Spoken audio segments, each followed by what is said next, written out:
Ben, pour commencer, je suis super contente avec l'organisation de la journée parce que ça va se conclure avec la présentation d'un jeu de rôle sur table. Mais il existe aussi des jeux de rôle sur papier, puis avec Internet sont également apparues des nouvelles variantes numériques du jeu de rôle, puis c'est sur l'une d'elles que va porter ma présentation. La créature littéraire en question, c'est celle des forums RPG, donc RPG pour Role Playing Game. Alors, le forum, dans ce cas précis, va servir de support à un jeu coopératif en ligne, un jeu de rôle, où tous les joueurs et les joueuses vont donner vie à un personnage selon des règles et un univers préalablement établis par les administrateurs et les administratrices. Le résultat est une panoplie de mondes virtuels et un cas d'étude particulier, appartenant à la fois aux univers de la fanfiction et de l'écriture collaborative. Puisqu'il s'agit d'un forum, les joueurs et les joueuses doivent narrer les actions et les pensées de leurs personnages et se répondre en publiant un échantillon textuel un à la suite de l'autre. Les sections et les sujets d'un forum le déplient dans l'espace et le temps, qu'il s'agisse d'une salle de cours de Poudlard, d'un village irlandais 3 siècles plus tôt, ou de l'ensemble du territoire américain après une catastrophe nucléaire. Alors, j'ai fait un prélèvement avec plusieurs images thématiques. C'est la première image qu'on va voir en apparaissant, en entrant sur un forum. Donc, on en voit, il y en a sur Walking Dead, sur des univers de vampires, des univers de sorcières, les Sims, Game of Thrones. On en a sur Los Angeles, Poudlard, 19 ans plus tard, Pokémon, Big Brother, Heroes. Puis, je pense qu'il y en avait un Hunger Games.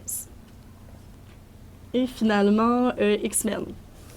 Donc, les possibilités d'univers fictifs sont infinies, mais la tendance est celle de recycler le schéma narratif d'une œuvre populaire, susceptible d'être connue par les rôlistes et d'attirer des fans, puis de l'adapter en format groupe de discussion.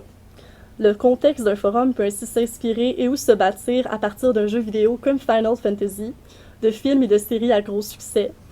Ma dernière trouvaille, c'était un forum où tous les personnages sont à la recherche de l'amour dans un contexte post-Tinder. Ensuite, pour ce qui est du classement, en naviguant sur les forums pour mes recherches, j'ai pu observer différentes taxonomies. Par exemple, l'Antre du Répergé les classait avec fantastique, fantasy, réaliste, science-fiction, univers repris, puis finalement les inclassables. En me promenant, j'ai vu plusieurs tendances. Il y a beaucoup d'univers post-apocalyptiques, donc zombies, vampires, monstres, autres créatures, beaucoup d'univers Hollywood, Beverly Hills, avec un star system. Il y a aussi beaucoup d'univers scolaires, autant des universités américaines, de la Ivy League, que des universités fantastiques, un institut de mutants, de super-héros. Il y a aussi tout un univers manga que je ne toucherai pas aujourd'hui. En plus, oui, de plus... j'avais noté, en ce moment, les univers de type post-apocalyptique sont particulièrement populaires. Donc, sous différents registres sémantiques, les forums sont incroyablement codifiés et leurs personnages sont généralement investis d'une psychologie complexe et d'un passé riche d'expériences, sans compter le potentiel de réinvention. Tout au long de ma présentation, je vais donner peu de chiffres exacts quant aux phénomènes littéraires. C'est qu'ils sont difficiles à quantifier dans le monde numérique. On trouve un grand nombre d'annuaires, certains spécialisés sur des sous-catégories de forums RPG, par exemple les forums manga. Il y en a certains avec des sections d'entraide, donc par exemple une sous-section relecture, où des membres vont se proposer de relire et de corriger les fautes des textes avant qu'ils soient envoyés. Une autre pour les aides en codage, en graphisme, mais aucun annuaire est complet. Je me suis aussi limitée au phénomène dans la francophonie. Alors, le jeu ressemble beaucoup au fanfiction, à la différence près que les histoires se créent à plusieurs joueurs et que chacun joue son propre personnage sans pouvoir contrôler celui d'un autre. Les forums ne peuvent exister sans l'interaction continue des participants, qui écrivent selon les intrigues proposées par les administrateurs et leur propre envie d'expérimenter certains scénarios. On pourrait donc parler d'un forum ou d'un groupe de discussion narratif, d'un atelier d'écriture à thème en ligne, de fanfiction collaborative, de jeux par forum. Le niveau de sécurité sur ces forums varie. Certains sont publics, mais pour la plupart, une personne invitée sans compte ne peut pas consulter autre chose que les sections présentant l'univers et les règlements d'inscription. Ça implique que sur ces forums, le groupe de lecteurs et de lectrices est le même que celui des auteurs et des autrices. C'est le même ensemble. Chaque lectrice d'un échantillon de texte, si elle est inscrite, a la possibilité de devenir auteur à son tour, puis la balle est renvoyée.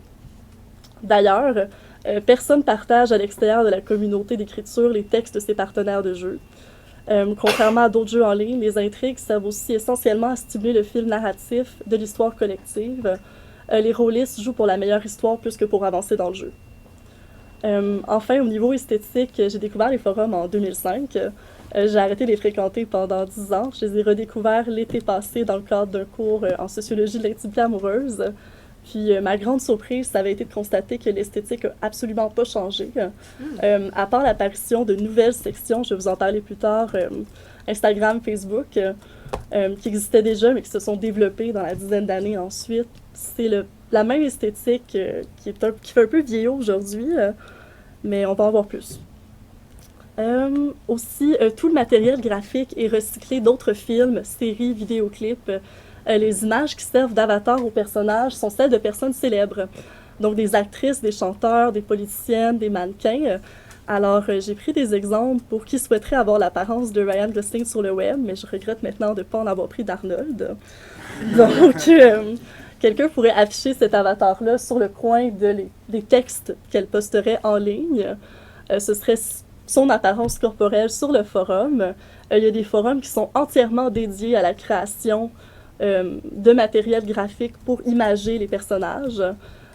Par exemple, sur le forum Bazar, qui existe depuis près de 12 ans, c'est possible de magasiner puis de passer commande pour son avatar parmi, j'ai fait le calcul, 4816 célébrités féminines puis 3448 célébrités masculines. Donc là-dedans, on peut magasiner des photos de profil, des gifs, des signatures. Sinon, un des meilleurs exemples, selon moi, pour illustrer le recyclage visuel qu'on trouve sur le forum, c'est la stratégie de publicité du trailer, qu'on va trouver sur certains des forums RPG. Donc, je vais vous en montrer un assez court. Donc, il y a vraiment un gros travail qui est fait au niveau graphisme puis au niveau publicité pour attirer des nouveaux joueurs. Plus il y a de joueurs, plus il y a de points de vue sur une histoire, plus il y a de personnes qui peuvent interagir, puis l'interaction, c'est vraiment la monnaie des forums RPG. Donc, on a pu le voir aussi, la bande-annonce met en forum des avatars qu'ont choisi les rôlistes. Pour ceux qui connaissent Walking Dead, il y avait des acteurs, des actrices là-dedans qui ne font pas partie de la série. Certains forums vont interdire même la reprise d'acteurs qui font partie de l'univers narratif. Il va aussi de soi qu'il ne peut pas avoir deux Ryan Gosling sur le même forum, à moins qu'il s'agisse de jumeaux triplets. Alors, il va aussi exister un annuaire de célébrités afin de l'éviter. Même chose pour des annuaires de noms de famille, de pouvoir, de classes d'êtres vivants, de métiers. Les admins vont aussi contrôler la vraisemblance du forum. Par exemple, il ne peut pas avoir que des chirurgiens et des anciens militaires sur un forum post-apocalyptique. Ensuite, sur les constantes dans l'organisation des forums, la première étape lorsqu'on arrive, c'est de se présenter. Alors, on va choisir un pseudo. Généralement, ça va être la forme prénom, nom, puis un avatar, c'est-à-dire l'apparence de notre personnage, qui peut aller, on l'a vu, d'Avril Lavigne à Morgan Freeman. Chaque personnage va commencer par une petite annonce. Avant qu'un joueur puisse interpréter son personnage sur le forum, il doit obligatoirement avoir été approuvé par le staff, qui est composé d'administrateurs et de modérateurs. Pour ce faire, il doit remplir une fiche de présentation, qui est variable d'un forum à l'autre. Le but de l'exercice pour la communauté est d'apprendre à connaître le personnage, de vérifier sa vraisemblance et le niveau d'écriture du joueur. Celui-ci doit décrire son caractère, ses défauts, ses qualités, son physique, composer une histoire accrochante. Il a un temps limite pour la terminer, son compte peut être supprimé s'il le dépasse. Après un premier jet, des membres du staff peuvent également lui demander de modifier des détails qui font peu de sens, de corriger ses fautes, voire carrément refuser sa fiche. C'est surprenant à quel point les détails à modifier peuvent être précis. Par exemple, je suis tombée sur un forum qui obligeait les joueurs à prendre un acteur ou une actrice qui n'a pas plus de 5 ans de différence avec le personnage qu'ils souhaitaient jouer, par souci de réalisme. Ainsi, même si une actrice de 35 ans joue une adolescente dans une série télé, elle ne peut pas le faire sur le forum. Alors, ici, j'ai un exemple de fiche. Ça, ce serait justement pour le forum de Walking Dead. Alors, ici, on voit prénom, nom, âge, nationalité, profession, groupe, faction. Alors, normalement, 5 défauts, 5 qualités, puis les personnes vont devoir écrire leur histoire avant et après l'apocalypse. Puis en même temps, c'est ce qui va attirer les autres joueurs à vouloir jouer avec nous au départ. Si on fait une mauvaise histoire, personne ne va vouloir interagir avec nous ensuite. Ici, j'en avais une autre. Donc ça, c'est un univers inspiré d'Harry Potter. Donc l'esthétique est totalement différente. Plus loin, on pouvait lire que ici, c'est le personnage de France. Alors France, c'est une sang mêlée. Elle est née le 21 janvier à York, en Angleterre. Elle a 14 ans, elle est en 4e année. Elle a une chouette qui s'appelle Sylvia. Elle est courageuse, loyale, passionnée, engagée, idéaliste, mais également possessive, jalouse, exigeante. Elle a des goûts étranges. Par exemple, elle aime les livres écrits par des femmes, le chocolat très noir, le sport, le Quidditch. Ouais. Donc, je cite, il est aussi précisé que l'occupation des Mange-Morts, dans l'école, a tout changé pour France. Elle avait toujours ressenti le besoin de défendre des causes. La première était celle des animaux. Elle a pratiquement arrêté de manger de la viande dès ses 10 ans, après avoir vu un reportage sur les abattoirs, et elle est devenue réellement végétarienne à 13 ans. Et la cause des nez moldus la concerne tout particulièrement. Leur culture est la sienne autant que la culture sorcière, et elle n'arrive même pas à comprendre les injustices qu'il va subir, et ensuite ça suit. Donc on apprend qu'elle écrit des messages de propagande anti-mange-morts, elle distribue des pamphlets, elle a été punie, envoyée au cachot. Donc tout ça doit être inclus dans la fiche de présentation. Ensuite, une dernière fiche. Donc, il y en a des plus humoristiques. Celle-là, je la trouvais cocasse parce que pour ceux qui écoutent Game of Thrones, c'est un personnage de Game of Thrones. 2 personnages, mais ici, elle est déplacée dans un univers autre. C'est The 100. Donc, ce personnage fait partie de la tribu Sikru. Donc, c'est étrange un peu à voir comme déplacement. Do you want to eat a snowman? Alors, le titre de la présentation, c'est You can fuck me, I fuck you bastard. Genre, à terre, pas encore morte. Alors, c'en est une. Il y a d'autres sections sur les forums RPG. Puis, ils se ressemblent généralement beaucoup. La plus importante, c'est la section jeux. Donc, règlement, contexte, administration. Ça, c'est la section vraiment comment on crée son personnage. Les présentations validées, les présentations refusées, les prédéfinies. Mais ensuite, il y a la section jeu, donc où on joue. Donc, sur le forum de Walking Dead, c'est délimité géographiquement. Alors, il y a la ville de Seattle, donc on peut se promener dans Seattle. On peut aussi aller voir des flashbacks ou aller jouer des flashbacks qui sont importants dans la création de notre personnage. Puis, il y a aussi une section fluide, donc la section hors-jeu, où on peut jouer à des jeux, apprendre à connaître les personnes hors-jeu. Cette partie est super ludique, c'est faite de blagues, de jeux. C'est aussi là qu'on s'aperçoit qu'il y a un gros débalancement entre les personnages hommes et les personnages femmes, parce qu'il y a définitivement beaucoup plus de joueuses que de joueurs sur ces forums. Donc, pour atteindre une forme de parité, il est courant que des joueuses interprètent plusieurs personnages, dont un homme. Ensuite, il y a aussi une section publique où les joueurs peuvent poser un avis de recherche pour un personnage spécifique nécessaire à leur histoire personnelle, et inviter un rôliste de l'extérieur ou jouant déjà sur le forum à le jouer. Donc, dans cette section, généralement, on va voir un joueur qui va expliquer à un potentiel partenaire de jeu quel personnage il recherche. Puis, on observe toujours une alternance entre ce qui est négociable, par exemple l'avatar, une tranche de l'histoire ou la personnalité, l'âge, ou ce qui l'est pas. Un moment de rencontre, le lien en soi. Aussi, le joueur va toujours revenir sur l'investissement minimum demandé sur le fait qu'il ne veut pas de membres fantômes, c'est-à-dire à la présence réduite pour jouer son personnage rêvé. On a un autre exemple ici. Donc, lui ici est à la recherche de son ex-femme avec qui il partage un enfant. Il l'a retrouvé dans le monde post-apocalyptique, puis il veut chercher son enfant avec elle. Ensuite, alors, l'investissement qui est mutuellement demandé par les personnages de roleplay rejoint une éthique de l'usufruit, ou de l'investissement égal, c'est-à-dire qu'une relation, ici une histoire collective, se travaille et se construit à plusieurs. Sans surprise, la plus précieuse valeur d'échange sur ces forums est l'implication, mesurée par le nombre d'articles publiés et leur épaisseur. L'interaction qu'offrent les joueurs et les joueuses étant le principal outil de vraisemblance et d'immersion. Les administrateurs et administratrices des forums utilisent donc de nombreuses méthodes pour encourager la participation des membres. Des membres du mois sont élus, certaines récompenses peuvent aussi être offertes aux membres pour leur participation, par exemple. Sur le forum de Walking Dead, il est possible de remporter une immunité temporelle pour le nombre de contributions. Sur d'autres, on trouve un système de fausse monnaie. Sur les forums mathématiques de Poudlard, la participation d'un rôliste donne des points à sa maison, et la reproche de la coupe des 4 maisons. Sinon, un nombre de lignes ou de mots minimum pour chaque publication est également demandé sur les forums. Un utilisateur qui a écrit un segment narratif de 60 lignes sera fortement vexé si son partenaire lui répond en 3 lignes. Enfin, un membre doit prévenir sa communauté en cas d'absence temporaire ou lorsque des éléments de sa vie hors jeu peuvent influencer sa vie en ligne. Par exemple, il part en vacances dans le sud pendant 2 semaines, pas accès à Internet au Mexique. Il doit prévenir la communauté. Ensuite, le rôliste peut construire et reconstruire la réalité de son personnage sur le forum narratif en épousant la manière dont on travaille la nôtre sur les réseaux sociaux. Alors, certains forums concourant au réalisme, comme ceux qu'on avait vus sur Los Angeles, ont par exemple une section Instagram ou Facebook où les joueurs et les joueuses ont la possibilité de publier en tant que leur personnage. Alors ici, j'ai pris des captures d'écran de section Instagram. Donc ici, on voit le personnage avec son avatar qui poste des montages Instagram. Puis les autres joueurs vont pouvoir interagir, commenter avec un autre montage Instagram. J'en vois d'autres ici. Donc ce sont tous des faux comptes avec des fausses images. Donc la personne va vraiment prendre la peine de créer un univers qui supporte encore davantage son personnage sur d'autres réseaux sociaux. Ok, ensuite. Ces véritables micro-communautés n'imposent pas les mêmes contraintes identitaires auxquelles les usagers sont habitués dans le monde réel, ça va de soi.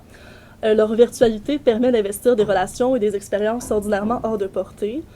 Les forums offrent aussi la possibilité infinie de se réinventer et d'interagir.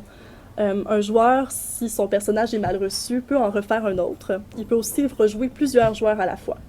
C'est rare par contre qu'un joueur va interagir avec lui-même. Mais il peut choisir de vivre sur plusieurs univers ou d'interagir sur plusieurs forums. Tout est provisoire et sans danger réel. Dans une perspective d'introspection, il n'y a aussi rien qui s'efface complètement sur ces forums. Même lorsque des vieux sujets sont archivés, certains devenant publics, ils demeurent accessibles aux joueurs, qui peuvent revisiter leurs discussions passées, constater leur amélioration. Je suis ce que je dis que je suis, c'est la règle qui prime sur les forums. D'ailleurs, selon David Le Breton, le plus grand plaisir de l'immersion virtuelle est l'effacement des contraintes identitaires. Corps, temps, espace, argent ne sont plus des limites. L'identité d'un monde peut même s'incarner à travers différents personnages, complètement différents les uns des autres. L'avatar, une créature de l'intime, peut former une sorte d'alter ego pour le joueur ou la joueuse. Même sous le couvert d'une identité construite, les utilisateurs et les utilisatrices vivent pleinement la passion des échanges. L'interaction est l'outil de vraisemblance et d'immersion sur lequel reposent ces univers. De plus, ceux-ci dialoguent hors des contraintes de la communication normale. On n'attend pas la vérité de l'autre, mais qu'il soit bien capable de faire semblant. Il peut arriver qu'un duo amical d'utilisateurs construise une version romantique virtuelle, voire plusieurs. Par exemple, 2 femmes hétérosexuelles pourraient chacune contrôler un homme et une femme, donc chacune avoir 2 avatars de sexes différents, et mettre en scène 2 couples, soit sur le même forum ou dans 2 forums différents. Ainsi, non seulement le joueur ou la joueuse se voit offerte la possibilité de maîtriser pleinement sa représentation, ses relations et ses échanges, il peut également trouver un partenaire fictif correspondant à des attentes très précises. Enfin, je vais vous parler d'un témoignage. Je pense qu'il me reste encore du temps. Je suis tombée sur celui de Katia qui datait du 12 mars 2017 sur le blog « Et pourtant elle joue ». Je voulais vous en partager 2 extraits. Elle partage son expérience du sexisme ordinaire dans le milieu des jeux de rôle. Elle a commencé par le jeu de rôle en ligne, dont je vous parle, puis papier dans des petits cercles. Donc, 2 points qu'elle a remarqués qui m'intéressaient. D'abord, c'était que la multitude des joueurs et le nombre de forums en ligne lui avaient permis d'éviter des situations qui lui semblaient dérangeantes, mais que ça avait tout de suite été plus compliqué en jeu de rôle papier. Mais quand même, elle pointait, puis je la cite, « J'aimerais faire réfléchir les joueuses et les joueurs des forums RPG sur le sexisme dans ce type de plateforme. Non, les roleplays ne sont pas que des mondes imaginaires. Sur un forum, on parle de communauté, l'écriture véhicule des idées, donc permet de les ancrer dans un esprit collectif. Et c'est là où ça m'intéresse. Elle dit « Essayez de voir un peu plus au-delà du « je ne fais que jouer un personnage, c'est innocent ». À l'excuse « je ne fais que jouer un personnage, c'est innocent » mentionné par Katia, je rajouterais que beaucoup de stéréotypes sont reproduits en s'appuyant sur le prétexte de vouloir soutenir la vraisemblance de l'univers. Mon impression est qu'on ne peut pas complètement révolutionner le matériel recyclé, comme certains auteurs le font davantage en fanfiction. On ne peut pas tous jouer la marge. Pour correspondre au réel d'un univers, elle devrait être aussi rare, et on n'est pas obligé de jouer avec la marge dans le forum. Généralement, elle peut être ignorée, carrément, parce que les personnes ne vont pas voir de potentialité de jeu avec les personnes. Pour conclure, il se déploie dans ces forums une vie sociale numérique codifiée. Chaque participant construit son identité fictionnelle de personnage en l'écrivant. un phénomène littéraire proche de l'autofiction que France Vacher nomme persona-fiction. Selon elle, qui s'appuie entre autres sur Nancy Houston et son essai L'espèce fabulatrice, notre conscience, notre habitude à penser, à fabuler et la narrativité étant intimement liées, il n'est pas étonnant que ce soit développé aux confins du conte et du jeu, une pratique de fictionnalisation de vie imagée, un mode de narration collaborative, le jeu de rôle. Puis, que celui-ci a intégré de nouvelles plateformes dans les 2 dernières décennies. Chaque personnage constitue la représentation individuelle d'une mémoire collective, un point de vue différent sur un univers fictif commun et majoritairement issu du recyclage d'éléments de la culture populaire. Les forums RPG se bâtissent en employant des données transfictionnelles, je m'appuie aussi sur la définition de la transfiction par Richard Saint-Gelais, des lieux, des personnages, même s'ils ne sont pas présents sur le forum, des événements ou même la définition d'une créature dans un univers particulier. Les rôlistes se réapproprient ce matériel afin de prolonger l'œuvre originale et d'investir eux-mêmes sous une nouvelle forme ou celle d'un personnage prédéfini par l'univers original. Les créateurs des grandes franchises sont ainsi détrônés, mais la liberté n'est pas totale, à cause du souci de vraisemblance des créateurs-créatrices qui font parfois office de la police du background, dès les présentations des personnages. Comme Megan l'avait fait remarquer avec la franchise Alien, et en s'appuyant sur Saint-Gelais, il y a aussi dans certains de ces univers une tendance à l'amplification et à la multiplication des stéréotypes par rapport aux œuvres originales. Heureusement, comme le soulignait le témoignage de Katia, la diversité des univers permet aux rôlistes de bouder certaines organisations et d'en privilégier d'autres, voire de se regrouper eux-mêmes et créer un univers selon leurs termes.